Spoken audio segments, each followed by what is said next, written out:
Welcome to Encounter Wargaming. I'm Jay, and today we're going to be taking a look at Codex Assassins.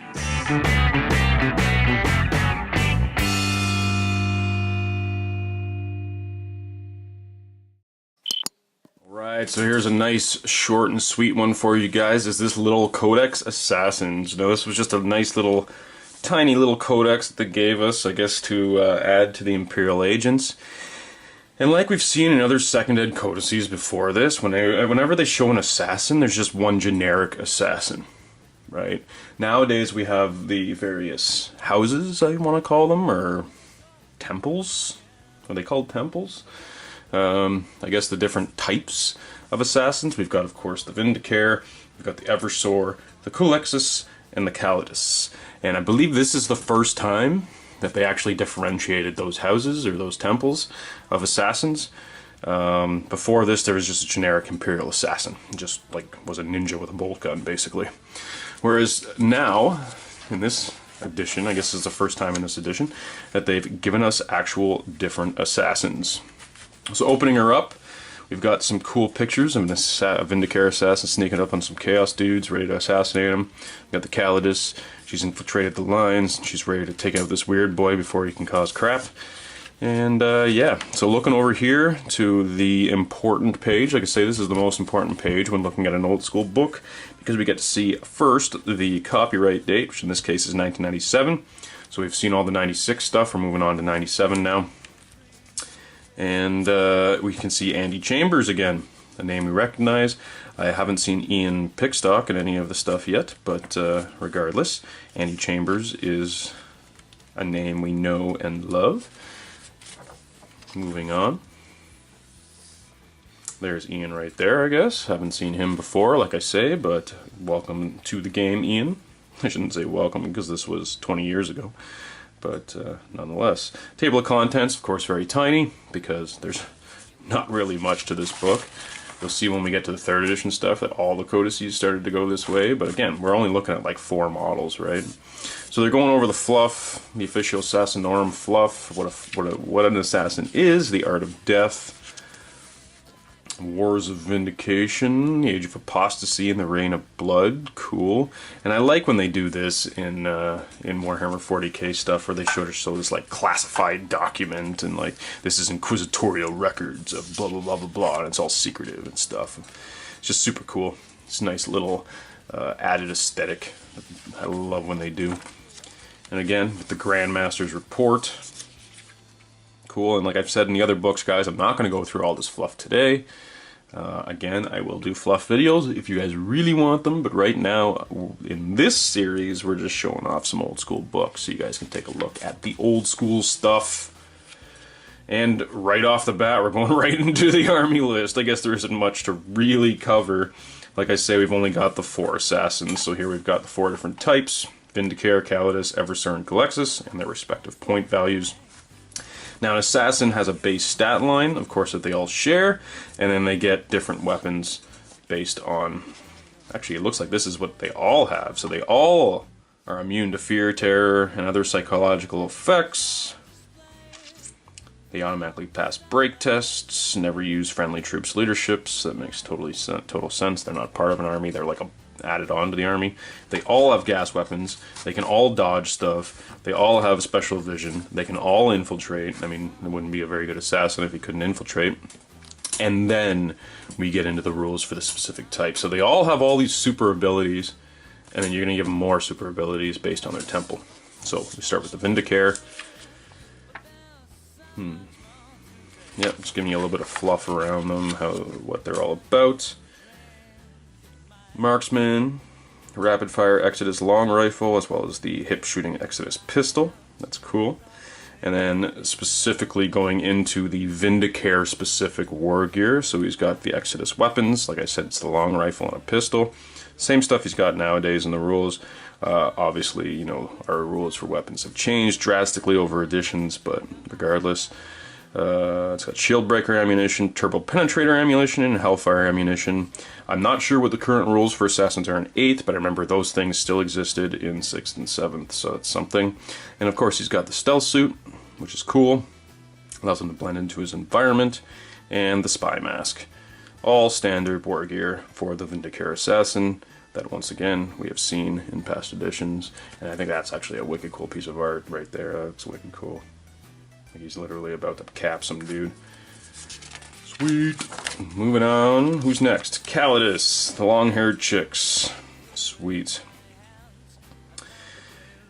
Yeah, so there you go. So they've got slightly different rules than the Vindicare did. Of course, it's an Imperial Assassin, so she follows all of the rules for the Imperial Assassins. They all have the same rules, but she gets this on top of it. So we've got Evade, Polymorphine Drugs. Any enemy shooting at a Calidus Assassin from short range is -2 to hit. Shooting at long range is -1. Out in the open, not if she's behind cover. Cool. Calidus Assassin must be able to stay close to her target, which means ignoring bodyguards, screens, and troops that delay her. Calidus Assassin may use her great speed and agility to leave hand-to-hand combat unharmed. That's handy. May do this automatically, and the opponent gains no free strikes. Simply move the Calidus 2 inches away from hand-to-hand combat. Move may not be used to enter another hand-to-hand combat. Obviously, if you're fleeing combat, why would you enter another one? Whilst masquerading as a member of the enemy force, here we go, Reign of Confusion. A Calidus Assassin is trained to sow seeds of doubt and confusion. A player with a Calidus Assassin in his army may force their opponent to discard one of their strategy cards. That's handy. Chosen at random without using it at the start of the game. Cool. And the Calidus war gear that we're used to seeing again, as stuck through the editions, the Catan Phase Sword. Again, Catan Phase Sword, which is interesting. This is long before they came out with rules for Catan, before they even added the Necrons to the fluff. They may have been a mention in a White Dwarf prior to this, but again, they didn't have Catan, that's for damn sure. So it's just interesting that they expand on things as the fluff advances, and yet it still fits in with the older stuff. Without retconning it, they actually... things that don't have any explanation in these editions, they end up plugging in future editions, which is really interesting to note about the development of this game and how Games Workshop has gone with it. Yeah, on a side note, I remember watching a thing yesterday where it was talking about the Spirers for Necromunda and how the names for all the Spirers line up with Tau language, so it's quite possible that the Tau invent the suits that the Spirers wear in Necromunda. For those of you who don't know, the Spirers are the rich people, they're like Batman, that just tool themselves up and go down into the hive to kill bad guys.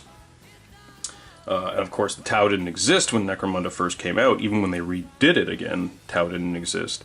Now they've redone it again, and that's kind of the fluff they're going with. Sort of, we have no idea where these suits came from, but if we're going to create a new alien race, we might as well make the terminology line up with stuff from the past so that people go, oh, that's who invented those suits, right? Anyway, that was a side note. Let's get back to this codex. On to the next one, we've got the Eversor Assassins. Super cool. Let's see what they got. They got Bio Killers. Cool. Again, fluff, fluff, fluff, fluff, fluff. Not going into the fluff today. So what makes them different from other assassins? They got all the same rules as other assassins here. Gas weapons, dodge, special vision, infiltrate, etc. Now they are combat masters, which means they have neuro-enhanced reflexes, which are really awesome in hand-to-hand combat. The more an enemy tries to harm the assassin, the faster and deadlier he becomes. If he's attacked by multiple opponents, then he uses the enemy's numbers against them. For each opponent after, add +1 to the assassin's weapon skill. Wow. So he's actually better when he's surrounded. Causes fear.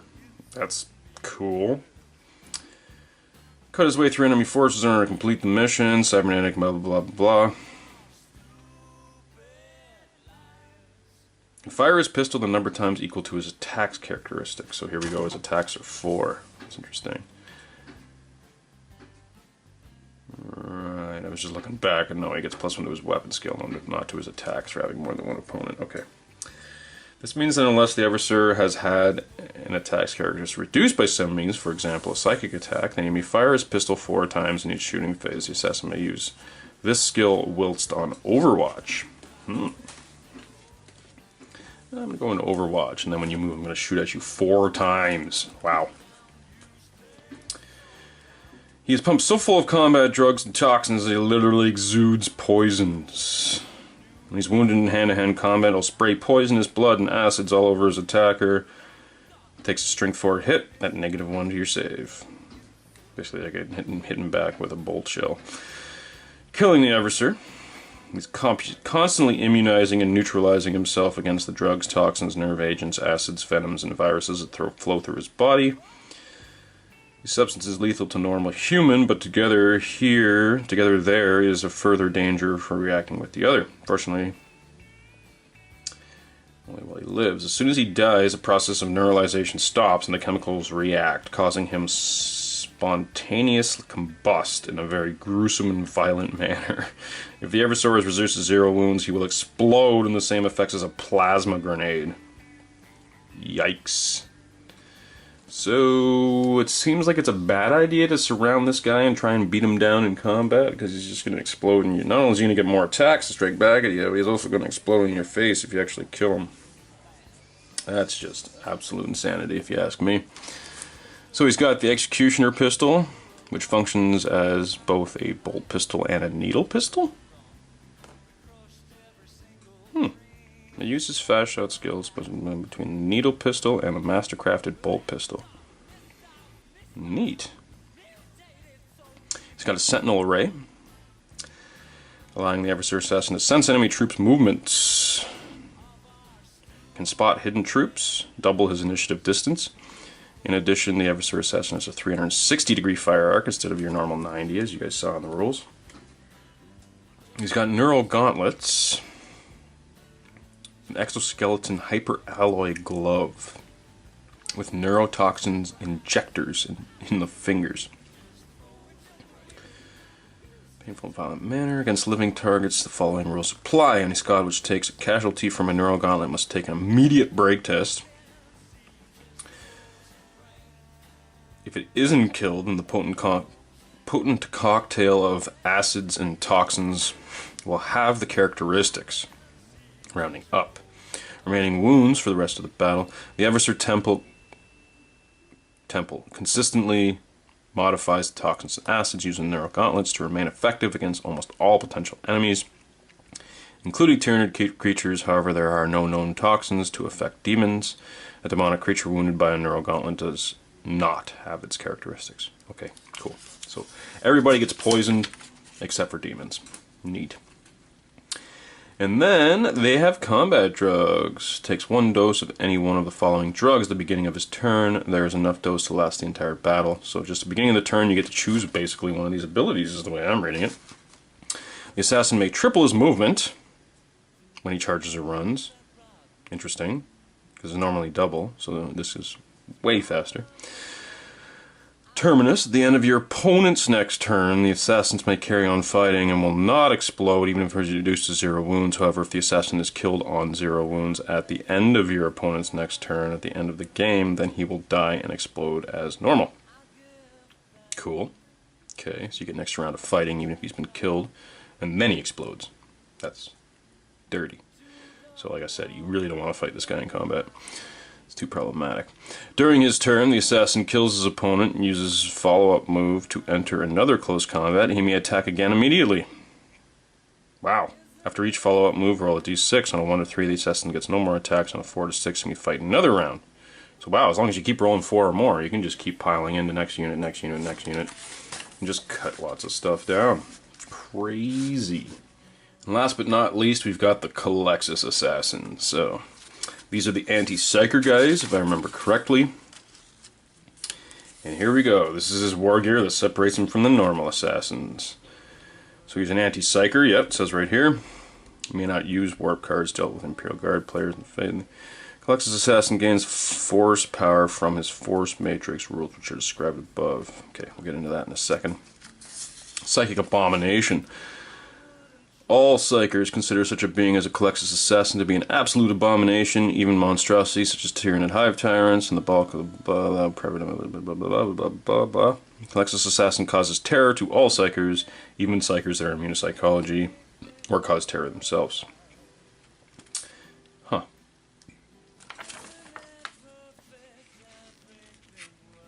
Cool. So before we go on to the rest of his rules, I'm just going to look over his specific war gear. So you've got the Ethereum, which is basically his sin skin. This makes it difficult for weapons that may connect to the warp to harm him, witchblades, vortex grenades, D-cannons, etc., etc. D6 roll of 2 or more, the attack has no effect. Well, so he's basically got a 2-up invulnerable save against any kind of psychic-powered weapon. Force weapons may still wound the assassin, however the psyker may not add his mastery level to its strength. If the attack has a blast marker, then other models with the blast may still be affected. A bolt that hits the first model in its path may pass right through the Codex Assassin and continue until it hits another model or runs out of range. Unique way of avoiding psychic attacks may even provide protection against powers like played with the Ultimate Force warp card. Right, because if you use Ultimate Force it can't be nullified, right? Well, in this case it can, I guess. He has a Force Matrix, which consists of a series of psychic conduits that runs through the Assassin's Ethereum. When a Psyker taps into the warp, he's not always totally efficient. Acts as a conduit, absorbing this excess warp energy. The closer Colex's Assassin gets to his Psyker, the more energy the Force Matrix will absorb. In addition, to any Psyker within 12 inches may add +1 to the score. 2 Psychers within 12 inches, Colex's Assassin, the Force Matrix will absorb D3 plus 2 Force points. Force points can be used to fire blasts from the Animus Speculum. Any Force points left at the end of the Psychic phase are lost, as the Force Matrix is unable to store warp energy for a prolonged period of time. If the Energy Drain card is played, then any Force points are lost and the Psychic power ends as normal. Weird. Okay, so you get to subtract warp points from the enemy's psychic power, I think is what that meant.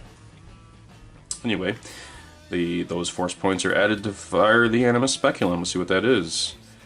As well as acting as a straining device, the Animus Speculum is a weapon capable of firing lethal blasts of negative psychic energy. By focusing the assassin's aura through a single eye at the front, it becomes a thin beam of energy, burning its target's brain.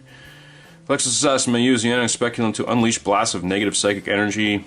Fire 1 blast for each force point used on the power Animus Speculum. Number of force points the collection has, no more than 3 blasts may be fired in any one psychic phase. Using the Colex's Assassin's ballistic skill, fire blasts in hand-to-hand combat, but must be fired against foes in base contact. Each blast may be fired at a different target as long as the assassin's arc of fire. Many force cards as they want. The Colex's Assassin using this force point means Force Matrix. Both players then reveal their score. If the player gets the higher score, the result is a tie. He has defended himself against the Colex's Assassin. If the Colex's Assassin gets the higher score, then he wins in the psychic combat, and the Psyker must discard one of his powers chosen at random. Huh. Reflection, Demonic Attack, and Destroy Power may not be used to stop these blasts. The Psyker may only attempt to nullify a blast that is fired directly at him. Each blast must be nullified individually and counts as having the same mastery level as the Psyker. Huh. Will always be nullified on a d6 roll of 4 or more. It actually gives you a profile, which is interesting. And then he also has Psych Out Grenades, which is basically a 2-inch blast marker, is what I'm reading here. Any psychic power a Psyker has in play at the moment automatically nullified by any force card stored in the force weapon or similar items must be discarded. With d6 and a roll of 1 or 2, the grenades have run out and may not be used for the rest of the battle. Huh. It's basically a strength 3, 1 damage, -1, which creates a second null zone, which obviously, if it hits a librarian, it's going to take away any force cards he stored in this force weapon, and it's also going to nullify any powers that are stay and play type powers. And the last and final page, we're looking at the other special rules that he's got. So he collects his causes a warp disturbance. excuse me, making it very dangerous for players to use their powers. Within 24 inches of the Codex Assassin attempts to use a power must roll a d6. If the roll is less than or equal to the number of force cards they played for the psychic power, the power is immediately nullified, and the psyker suffers a wound with no armor save allowed. Wow. If it's used with an ultimate force card, the power counts as powered by 3 force cards. It cannot be nullified. However, the psyker must still roll a dice, and if he rolls 3 or less, then he takes a wound. Interesting. Apparently, he also has a life drain ability. May not use their powers to cast bolts of fire, lightning, or throw a psychic shield around themselves. By moving into proximity with a Codex Assassin, can sap a psyker of his life force. For fighting each round of hand-to-hand combat, the psyker should roll 2d6 and add his leadership characteristic to the score. The Codex Assassin should roll 3d6, choosing the 2 highest dice, and add his leadership to the score. If the scores are drawn, the Codex Assassin loses the attack and has no effects. Hand-to-hand combat continues as normal. For each point the assassin beats the psyker's score, you can drain 1 point from any one of the victim's weapon skill, ballistic skill, strength, toughness, or leadership characteristics. If any of the psyker's characteristics are reduced to 0, then the psyker is killed and removed as a casualty. Drain characteristics are lost for the rest of the battle.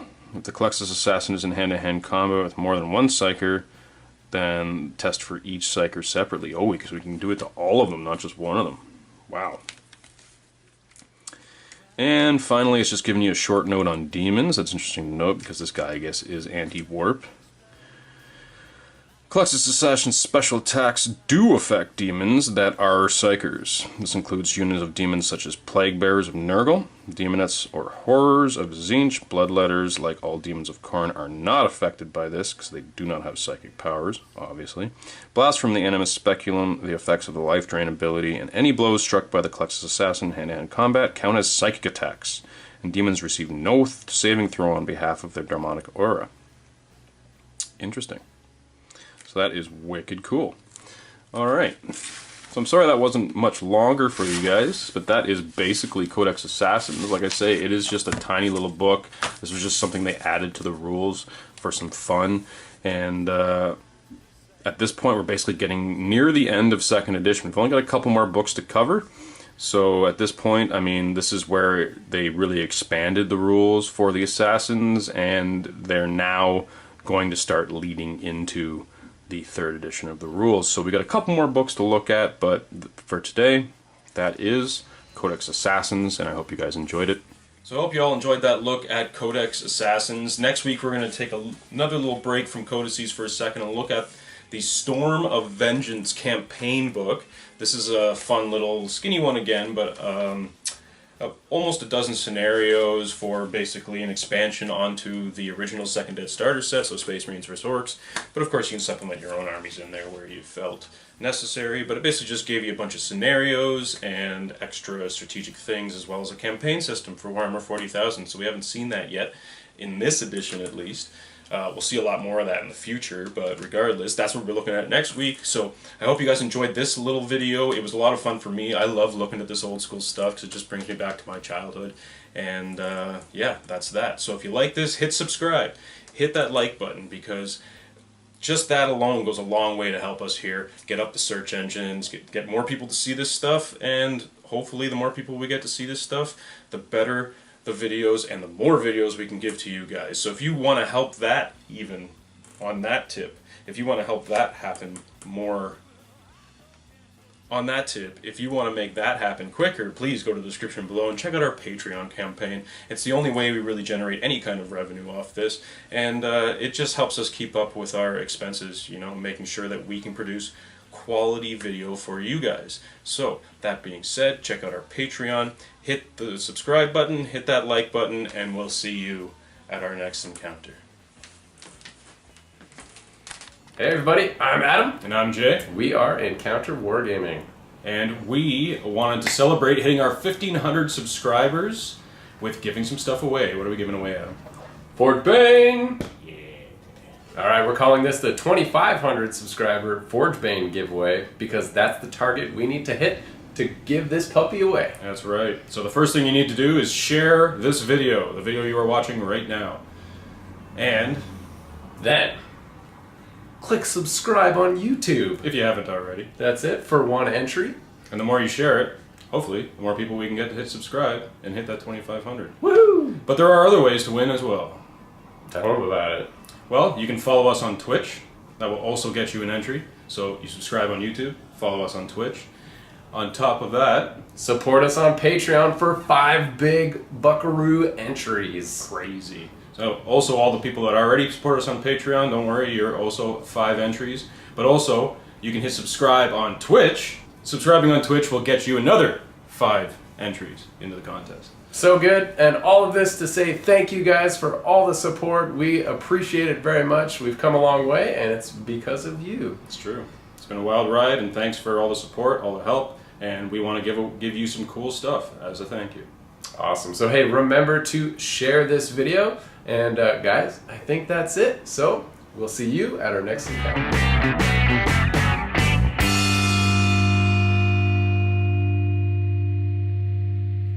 Like a monkey in a rocket on his way back home.